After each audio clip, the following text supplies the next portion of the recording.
of that. Now, meanwhile, the suspect in the murder of a 29-year-old woman whose body was found in an apartment in Kilimani has been arraigned in court. Joseph Irungu arrived in court this morning, where he's expected to answer to charges in relation to the murder. Now, the body of the woman, who had just returned from Juba, South Sudan, was found in a bathtub with her throat slit.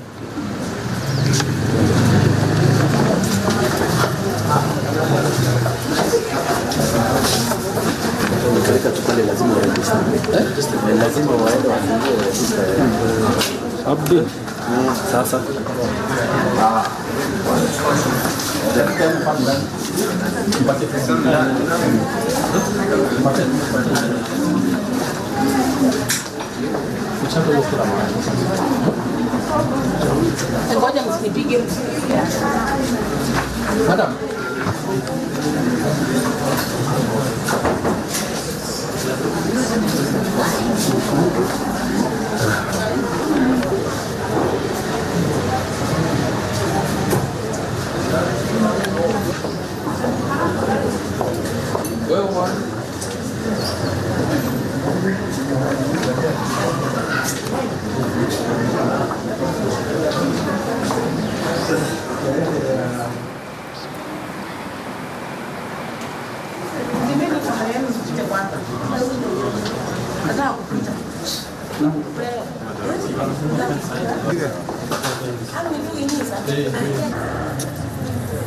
Right from Kiambu, and we head straight back to Nairobi County to Milimani Lokots, just to have a look at what's Kiambu Lokots. Sorry, we are still in Kiambu County, Kiambu Lokots, where the live proceedings of the murder of Monica Kimani is currently underway. The suspect has been arraigned in court.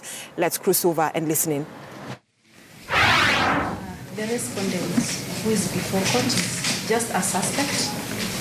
Yes. And he's not taking plea today. Yes. He is represented by his counsel, yes, who are in court. And therefore, he will not be personally responding to the application that is before court today. But he'll be doing that through his counsel.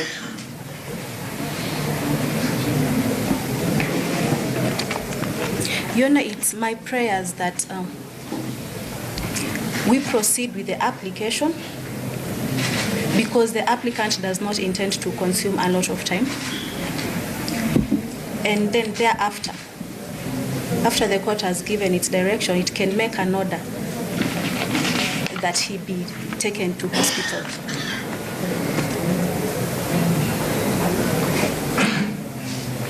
Defense, Your Honor, stands no chance of being prejudiced if this application is had now and an order is made for the suspect to be taken to hospital.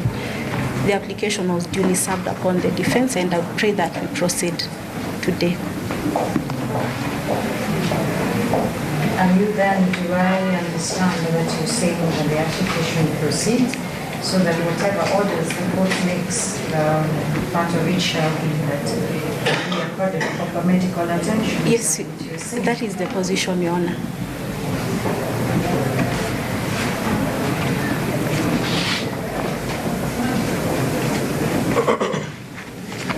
Is that all? That's all. Una agenda, Your Honor. Yes. Yes, Mr. Maribe. The defense or the respondent's team are not parties to these proceedings. We are only but represented the respondent. This is the respondent's case. Republic versus Joseph Kuria Irungu, alias Jowi.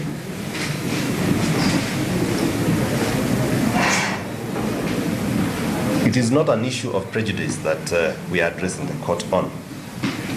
It is a medical issue.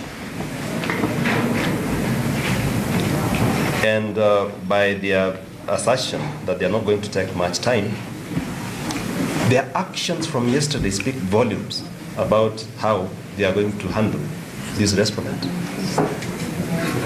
Even a painkiller on a person who has a wound, a bullet wound on his shoulder,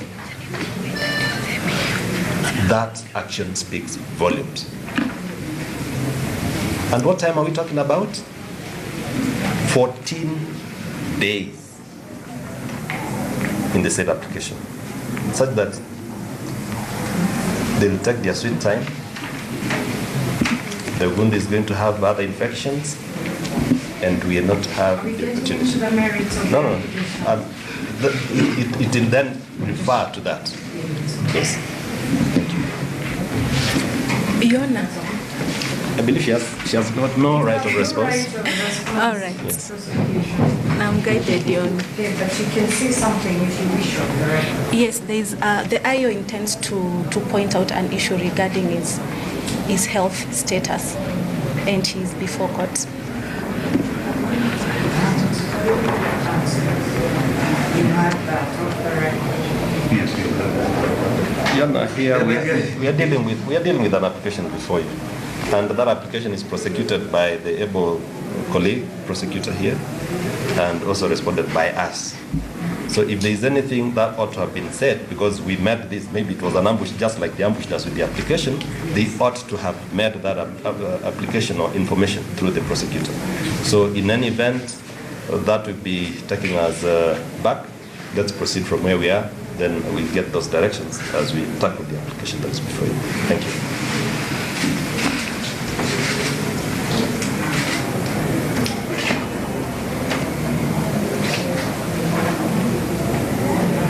All of you, I will give my ruling until 11:20. Most obliged. Thank you. 20 minutes? Thank you. Thank you. Next file. Miscellaneous application number 352 of 2018.